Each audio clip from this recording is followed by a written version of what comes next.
Hi. Recently నేను ఒక video చూసా. ఒక ఇంటర్వ్యూలో అమ్మాయిలకు ఇల్లు కూడా లేదని ఒకరు అన్నారు. ఆ వీడియో చాలా వైరల్ అయింది. దాని కింద చాలా మంది మేము అబ్బాయిలుగా అయినా ఉట్టలేదు అని కమెంట్ చేశారు. ఆ కమెంట్స్ కి ఒక సిస్టర్ ఒక అబ్బాయి కష్టాలు, ఒక ఫాదర్, ఒక బ్రదర్, ఒక హస్బెండ్ రెస్పాన్సిబిలిటీస్ గురించి చక్కగా ఎక్స్ప్లెయిన్ చేశారు. అవన్నీ నిజమే, నాకు కూడా చాలా బాగా నచ్చింది. బట్ నా ఒపీనియన్ లో అబ్బాయిలు ఎక్కువ అమ్మాయిలు ఎక్కువ అని ఎందుకు కొట్టుకోవాలి? Both are equal. అమ్మాయిల సపోర్ట్ అబ్బాయికి ఉండాల్సిందే, అబ్బాయిల సపోర్ట్ అమ్మాయికి ఉండాల్సిందే. ఒకరికి ఒకరు తోడు ఉండాల్సిందే. సృష్టి ధర్మమే అది. ఏ ఒక్కరు లేకపోయినా కూడా అసలు సృష్టే లేనట్టు.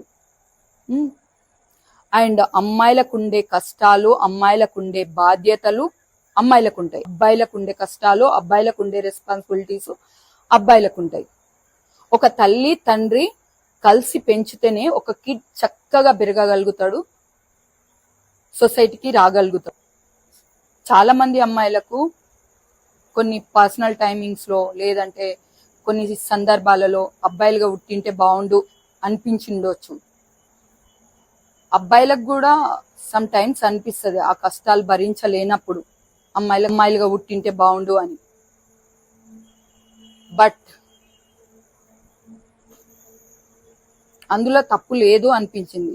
ఎందుకంటే ఎగ్జాంపుల్, ఒక బేబీకి బర్త్ ఇచ్చే టైంలో అయినా సరే, ఎవ్రీ మంత్ అయినా సరే, ఇంకా వేరే కష్టాలు అనుభవించేటప్పుడు అయినా సరే, మేబీ ఆ ఫీల్ అనేది రావచ్చు. ఇద్దరిలో పాజిటివ్నెస్ ఉంటుంది, ఇద్దరిలో నెగిటివ్నెస్ ఉంటుంది.